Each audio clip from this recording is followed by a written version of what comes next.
سر اس وقت P T I نے announce کر دیا ہے کہ وہ الیکشن کمیشن آف پاکستان کے خلاف ایک پروٹیسٹ اپنی رجسٹر کر رہی ہے، مہم کا آغاز کر چکی ہے۔ مجھے یہ بتائیے کہ محسن نقوی صاحب جو کہ تعینات ہوئے ہیں نگراں وزیر اعلیٰ پنجاب کی طرف سے، پارٹی کے مطابق یہ کس کے فیورٹ ہیں، ان کو کیوں اپوائنٹ کیا گیا ہے؟ دیکھیے، پہلی بات یہ ہے کہ آج پاکستان کو کس چیز کی ضرورت ہے۔ میری نظر میں پاکستان کو سیاسی استحکام کی ضرورت ہے۔ سیاسی استحکام کیسے آئے گا؟ میری نظر میں ایک شفاف الیکشن سے آئے گا۔ اس لیے بہت ضروری ہے کہ جو کہ آئین میں ترمیم کر کے ایک کیئر ٹیکر سیٹ اپ کا کانسیپٹ متعارف کروایا گیا تھا، اس میں ایسے لوگوں کا چناؤ کیا جائے وہ غیر متنازع ہوں۔ اب آپ دیکھیں، آپ کے سامنے دو مثالیں ہیں۔ ایک چناؤ ہوتا ہے کے پی کے میں، جس پر اس صوبے کی جو اپوزیشن جماعت ہے، جس کا تحریک انصاف سے اختلاف رہا ہے شدید، وہ ایک نام پرپوز کرتی ہے، لیکن وہ نام مناسب تھا، باعزت نام تھا، اور اس سے جانبداری کی کوئی بو نہیں آ رہی تھی۔ تحریک انصاف قبول کر لیتی ہے اور اتفاق کے رائے سے وہ تعینات ہو جاتے ہیں۔ مسئلہ حل ہو گیا نا جی۔ اب آ جائے پنجاب میں ہم نے کوشش کی ایسے نام دینے کی جو مسلم لیگ نون کو قبول ہو، تاکہ اتفاق کے رائے پیدا ہو جائے اور مسئلہ الیکشن کمیشن میں نہ جائے، کیونکہ ہماری نظر میں الیکشن کمیشن غیر جانبدار نہیں رہا۔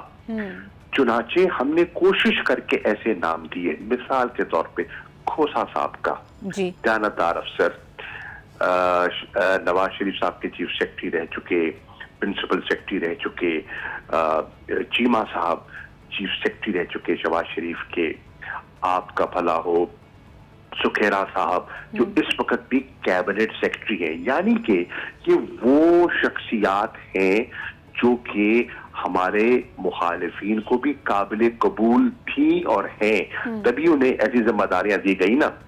مقصد کیا تھا؟ اتفاق رائے۔ چنا کس کو گیا؟ متنازع شخصیت کو۔ اب بدقسمتی سے جب ایسی شخصیت لائی جائے گی جس پر ایک بہت بڑی جماعت کو سوالیہ نشان ہوگا، تو تنازع کھڑا ہو گیا۔ الیکشن پر انگلیاں الیکشن سے پہلے اٹھنی شروع ہو گئیں، اس سے استحکام نہیں آئے گا۔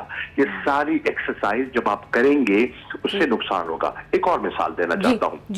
ابھی سی سی پی او لاہور سنا جا رہا ہے، تعینات کیا جا رہا ہے اس شخص کو جس نے 25 مئی تحریک انصاف پر تشدد کیا۔ اس کی فوٹیج موجود ہے، گرفتاریاں کی، لوگوں کی دیواریں پھلانگی۔ جب ایسی شخصیت کو آپ دوبارہ تعینات کریں گے، اس سے کیا تاثر جائے گا؟ دیکھیے کہ ملک کے مفاد میں نہیں ہو رہا۔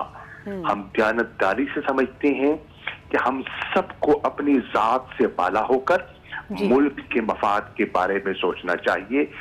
میری نظر میں یہ جو اقدام اٹھایا گیا ہے، اس سے استحکام نہیں آئے گا۔ قریشی صاحب، آپ سمجھتے ہیں یہ حکمت عملی جب ووٹ آف کانفیڈنس پرویز الہی صاحب لینے میں کامیاب ہو گئے اس کے بعد شاید ہوا ہے؟ کیونکہ ذرائع یہ کہتے تھے کہ بہت زیادہ ہلچل تھی پی ایم ایل این کے کوارٹرز میں، نواز شریف صاحب بہت برہم ہوئے، ان کو یہ ریزلٹس بہت زیادہ چبھے، ان کو صحیح نہیں لگے، مریم نواز صاحبہ کی بھی واپسی متوقع ہے، تو آپ سمجھتے ہیں it's part of the larger strategy taken by P M L N?